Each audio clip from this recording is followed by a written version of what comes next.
دل بیدار فاروقی، دل بیدار کراری، مس آدم کے حق میں کیمیا ہے دل کی بیداری۔ دل بیدار پیدا کر کہ دل خواب دیدہ ہے جب تک، نہ تیری ضرب کاری نہ میری ضرب کاری۔ جس انسان کا دل بیدار ہو جائے اس میں حضرت فاروق اعظم اور حضرت حیدر کرار کے اوصاف کا رنگ پیدا ہو جاتا ہے۔ حق یہ ہے کہ آدمی تانبا ہے، دل کی بیداری اس کے لیے کیمیا کی حیثیت رکھتی ہے اور اس تانبے کو سونا بنا دیتی ہے۔ اب صرف ایک بات رہ جاتی ہے کہ دل بیدار کس طرح ہو سکتا ہے،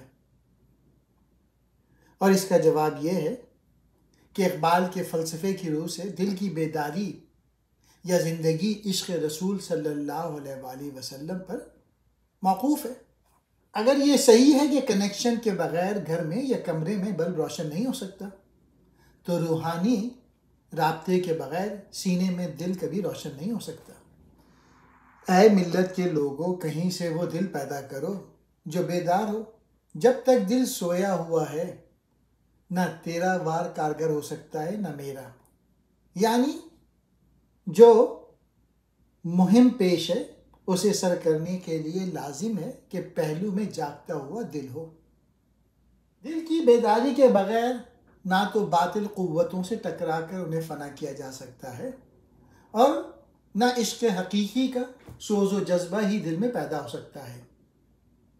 اس طرح زندگی کی حقیقت سے انسان دور ہو جاتا ہے۔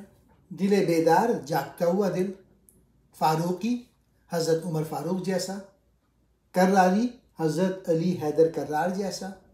مس کہتے ہیں چاندی کو، کیمیا کہتے ہیں سونا بنانے والی چیز، بیداری جاگنا، خواب دیدہ سویا ہوا، ضرب کہتے ہیں چوٹ کو۔